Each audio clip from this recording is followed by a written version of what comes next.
Plays from the Atlassian Team Playbook are powerful workshops for teams that want to work better together. But that doesn't mean they are always easy to run. As a facilitator, you're bound to encounter some obstacles along the way. That's okay. In fact, it's a good thing. Overcoming difficult situations will make you a more resilient and empathetic team player. Luckily, the obstacles tend to cluster into recognizable patterns. One of the most common challenges is also the simplest to solve: a lack of preparation. You don't need to spend hours preparing, but you do need to have a system to keep yourself organized and on track. One simple method is to use a preparation checklist.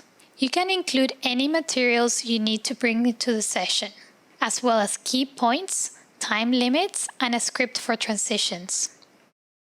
Also, preparing an agenda that includes desired outcomes can help your team to stay focused if you start to drift.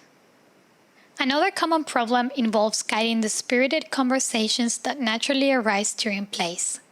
A talkative stakeholder or two team members hashing out a disagreement can quickly steer a play off course. As a facilitator, your job is to listen carefully, engaging the group with questions that gently nudge everybody back toward your goals for the session. If your team is struggling to escape a conversational rut, then you might consider 10 minutes of silent individual reflection.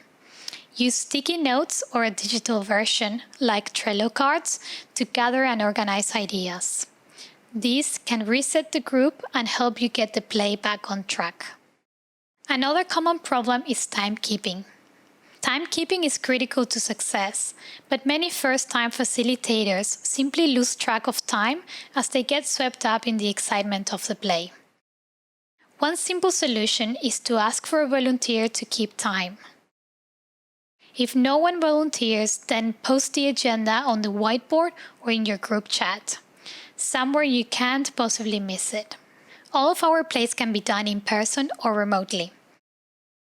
If your participants are virtual, then it can be helpful to set some ground rules at the beginning of the play. What if somebody needs to use the bathroom or shut off their camera?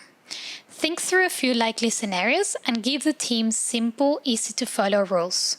And no matter what, remain positive and have empathy for your participants. And remember, the second play you facilitate will probably be much better than your first. In other words, the more practice you get running plays, the better you'll get.